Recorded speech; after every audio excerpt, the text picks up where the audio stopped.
When you look good, you feel good. I've been cutting since I was about 11 years old. Someone comes in, no matter how they're feeling, if you provide the best service, nice ambiance, good environment, then they walk out feeling empowered and they have a good shot at having a positive day. I started cutting my hair at 11. You started cutting your own hair because somebody messed your lineup. I couldn't do any worse than what they did. I've actually been doing artwork longer than I've been cutting. It is a reflection of me, but it's also a reflection of the clients that come in. It's a reflection of the community and the society. So you came from New York to Atlanta. You see so many people walk through that door. What is the sense that you get from people who are sitting in your chair? What are you hearing the most about? Right now, the election and also inflation. People are worried about their pocketbooks, their households. How about for you? Do you also relate with that personally? Of course, I think everybody does, definitely. And with me being a master barber, when the client's pockets are affected, of course, it affects business. Would you say that any of your concerns or the messages, is that ever put in through the artwork?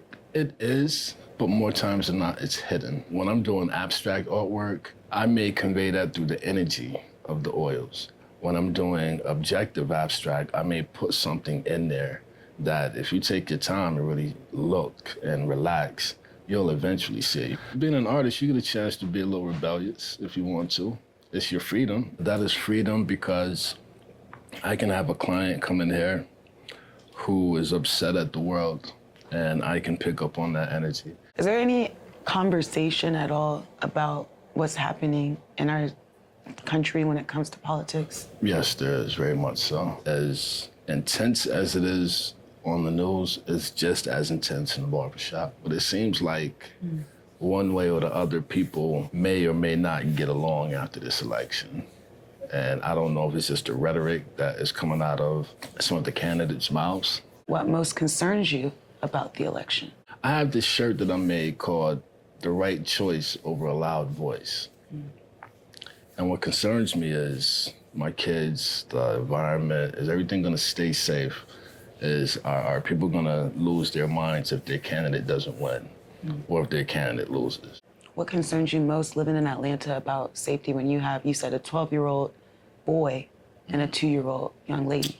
Well, I'll tell you something real. Just yesterday, our son was a little uncomfortable because there had been something spread through social media and apparently maybe even written on the bathroom wall that there was gonna be a school shooting at 2 o'clock.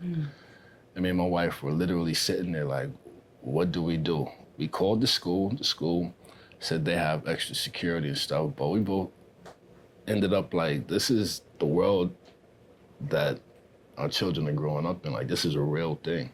What are you most optimistic about when it comes to the election this year? I'm very optimistic that there will be unity that comes about from this election, helping your fellow person, paying attention, listening to them, being intentful on what you can do on behalf of somebody else.